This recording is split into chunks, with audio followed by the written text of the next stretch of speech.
right, for this session, I'm going to be presenting on some exploratory work addressing and dealing with code workflow automation using agents.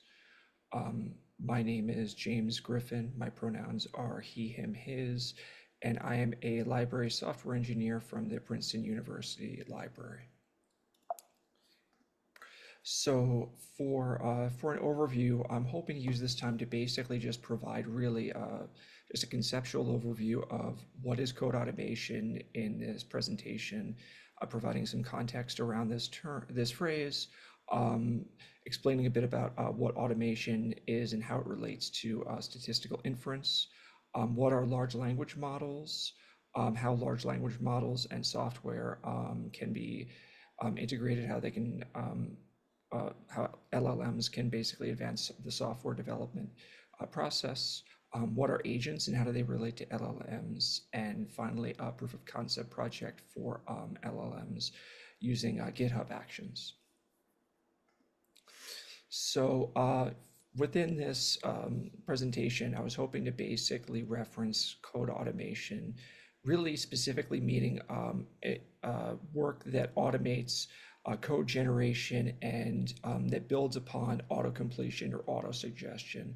So as I've included in a screenshot, basically code automation is just the generation of source code without direct human input. And I think really the most common experience everyone has had if they happen to use a code editor or an IDE is this feature in which an end user happens to be completing a variable name or a class name where they have a multiple selection menu. Basically, this assists in terms of improving development efficiency. Also, it helps to avoid syntax errors. Common packages or dependencies that one finds for Emacs, LSP mode, Vim, COC, or Conquer of completion. Within VS Code, that editor, IntelliSense supports this. So underlying all of this basically is a feature. This feature is predictive modeling, basically statistical inference, which basically uses a pre-trained statistical model to infer which keywords or variables might be next in the sequence that the end user is typing. So how this relates really to inference is that basically statistical learning or machine learning is basically the domain which draws upon this, which is drawn upon in order to provide these types of features. So for statistical learning, you're basically taking a sample of data points and you're basically trying to approximate the output of a univariate or multivariate function that's going to generate consistent output that matches or closely matches the type of output that's matched to a set of data points. And basically the mechanism which approximates the output to this function is what is known as the model. A lot of that is very abstract. I'm sorry, I'm just trying to be concise, but I think regression analysis is probably the most simple and common example that I think everyone here has some exposure to, and which basically for say a one-dimensional data set where you happen to have a set of values on the y-axis over the x-axis as the domain. This would be a univariate function. You're basically trying to approximate what that univariate function's behavior happens to be like, and typically in regression analysis, for linear regression analysis, you're just going to best try to fit that red line. And that basically would give you the ability to closely approximate the type of output that you're going to find as you move right or left over the x-axis or the domain of the univariate function. So basically, when it comes to statistical learning, functions being approximated require really floating point integers and input and output values, right? You can't really input text or something non-integer based into a univariate or multivariate function, certainly not within the domain of statistics. So for statistical learning for many decades, a lot of the research is really focused upon working with the types of data you find from like observational data captured from sensor arrays, like geological data sets, as one sees here, or performance metrics, say seeing how benchmarks for CPUs or GPUs within a bare metal server or something like this. So really, how can this assist with really advancing software or really natural language processing remained an open question. And this is really where large language models come into play. Large language models basically build upon a lot of the advancements made in statistical learning. However, instead of the kind of underlying statistical learning models that you find that are really dealing with exclusively quantitative data, there's actually a way of wrapping the underlying segments of or tokens of natural language or software languages by providing a mapping from these elements from these tokens to floating point values. The terms in a language are decomposed into these tokens, which are basically, they can be a token can be a single word, or it can be a lemma, kind of like a stem of a word. As one can see in the diagram, the tokens are assigned floating point values in a scheme known as an embedding. And this allows LLMs to basically approximate the inputs and outputs to natural or software languages as they would for multivariate functions when dealing with purely quantitative data. And this, I should note as an aside, it's not entirely an accurate overview, but the discussion of this is very large in scope, lies beyond the scope of this presentation. I would encourage everyone to please explore papers dealing with the subject, as embeddings are really a complex area of research. The float assigned to tokens are never going to be arbitrary or random. That would be not very useful in terms of analyzing the type of output that would be provided by any statistical learning model. So as a result, two tokens being closer in value, say assigned a value of like 1.0 for one token and 1.5 for another token, versus 1.0 for a token versus, I don't know, 5.0 for token C. This closeness and proximity actually encodes certain associations between these two tokens. And I have cited here an example of a paper where they go through the analysis of how these types of relationships are encoded and what kind of meaning can be derived from the distance metrics between the actual different types of embedding schemes that one finds for, in this case, for natural language. So basically, if you're looking, going back to the an original slide or initial slide on autocompletion, autocompletion is very helpful when it comes to providing just a completion of a given expression.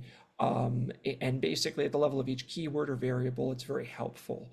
However, if you start to build upon beyond just a single expression or line of code, and you go into blocks of code, and you begin to actually encode new lines and carriage returns, LLMs in response to this can provide code automation by generating multiple lines or blocks of code or entire class definitions. I have here an example of how ChatGPT is able to basically provide a mixture of natural language as well as an example of a Python snippet generated in response to this. And underlying this again is just basically a large language model that's basically been trained, that's generating a combination of these different styles in response to the type of input that I've provided. So really reproducing variable output spanning multiple lines from these types of models, large language models, hasn't been trivial. Advancements in machine learning architecture really provided scalable solutions to provide this type of output from 2017 onwards, where many within Google's research engineers published a paper, Attention is All You Need. For those who are familiar with recurrent neural networks, this advanced a lot of that architecture into what are now known as transformers and utilize a feature known as self-attention. I have cited the paper there. And basically, to kind of go into how this can be useful in terms of scaling out how one can interact with the code base in an automated fashion.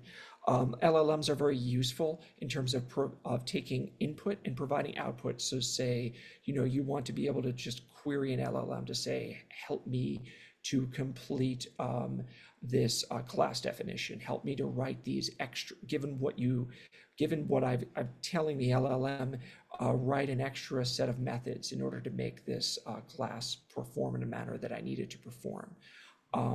This really requires the end user to then take the output, in this case a coder, and copy and paste it into the code editor. In more recent years, LLM ecosystems have evolved further and utilize something known as agents, which basically allow the LLMs to take as input software, as not just human commands, as input, and basically output software as the output. So basically, you're having a human feed natural language commands into an LLM. The output from the LLM is code, and then the code is input into an agent, which is a specialized type of an LLM that outputs even more code. So you can see where this is going. There is sort of a beginning of a cascade between LLMs and agents, all beginning with an end user that is human. Right. Taken to its utmost extreme, basically these can be scaled in order to run an entire operating system. I have here an example of this. The AIOS is an experimental LLM-driven operating system where actual agents are going to be interfacing with LLMs and actually directly working with this kind of system calls that you would find for the operating system. So we're basically looking to kind of go towards an operating system that accepts human commands and provides as output just operating system behavior and calls and things like this. A lot of this work is still very, very experimental and early, but it does work surprisingly well for pretty trivial tasks. So how can this all be used to help maintain software projects that are currently publicly accessible on GitHub? Well, GitHub, through its GitHub Actions, provides a web API through which any automated process can interface with source code projects. So, for example, if you happen to have a bot that listens for a pull request, it can take as input the actual source code for the proposed changes that are found within this pull request, and it can provide as output human language comments, automating the review process. And I have here linked a proof of concept and a screenshot of some of the successes I've been finding in terms of working with this HF code review GitHub action, which is publicly available. So at this point, basically, there is building upon the proof of concept. I just wanted to note that, taken further and working with agents, because as I stated before, once you have the ability to go from code recommendations, generate code recommendations from an LLM, you could feed those into an actual AI agent. Can bots start to actually make decisions through these agent-based reasoning? And I would say for approval pull requests, it is possible, depending, the reasoning can be more or less left up to the large language model. Can they merge pull requests? I think that this is dangerous, but it definitely could be done as well. For opening pull requests and implementing bug fixes and feature implementations, it can be done. And I have here cited a project that I've been working with in parallel to the proof of concept GitHub action known as OpenDevin. It's the success rate's very low still. There's not going to be much that can be done in terms of large scale upgrades for any core components or any hierarchs features using open source machine learning agents and LLMs. So I don't know how helpful these might be in terms of actually taking like gem upgrades, Ruby gem upgrades to a very far set of completion. But I think that it's still worth exploring between now and Samvera Connect with OpenDevin to see how far this can be taken to maybe starting a pull request. But yes, getting back to the actual proof of concept, I did want to take just a few moments to demonstrate the value in working with some of this. So here, basically, as I've been advancing the proof of concept GitHub action, I've been allowing this to actually, using my own user account, provide a summary of proposed changes that I'm making, as well as providing suggested improvements. And I found that most of the improvements were very reasonable. There were some bugs that I've been resolving. But the reason why I've basically been working with this fork of a new project is that it really provides some extensibility in terms of working with something that is not tethered to a commercial platform. I think many are familiar with OpenAI's ChatGPT, and they've been learning about other commercially available AI models. This uses the service known as Hugging Face, and Hugging Face is sort of like a GitHub platform, but for large language models, well, really many types of AI models, many of which are open source license.